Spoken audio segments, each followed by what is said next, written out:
Al petrolchimico, dopo l'esplosione e l'incendio, resta ancora la grande paura, quella che ti fa sentire un miracolato per la seconda volta, come racconta Matteo, nuovamente sfuggito e per un soffio al rogo. Ti dico solo che ieri, quando sono arrivato a casa, ho abbracciato la figlia e la moglie, mi sono messo a piangere.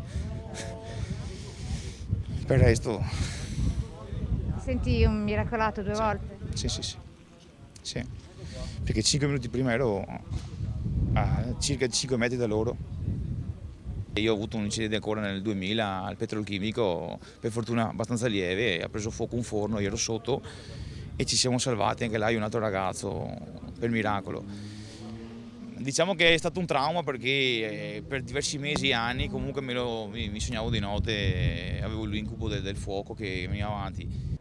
Fuori dal cancello d'ingresso della Sigma, per terra, quel che sembra uno straccio in realtà è un altro importante, fondamentale tassello di ciò che gli operai continuano a definire un disastro annunciato. Questa è la tuta dell'operaio indiano che si trova ricoverato a Verona. Le sue condizioni sono ancora stabili, così come quelle del romeno. E destano ancora forte preoccupazione le condizioni di salute dei due feriti gravi, con l'indiano di 33 anni e il romeno di 30, che hanno riportato ustioni in oltre il 50% del corpo, entrambi ricoverati al centro Grandi Ostionati, il primo, come detto, a Verona e il secondo a Padova. Dalle aziende ospedaliere la preoccupazione per le sostanze tossiche che hanno inalato in dosi massicce, dicono, etilene da una parte, visto solvente andato a fuoco, e diossina dall'altra, per la plastica arsa dalle fiamme, visti i grandi contenitori sparsi nell'area dei centri e le torri bruciate, con i vigili del fuoco ancora al lavoro.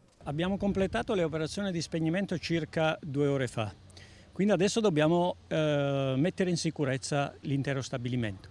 Mettere in sicurezza l'intero stabilimento significa svuotare tutti i serbatoi.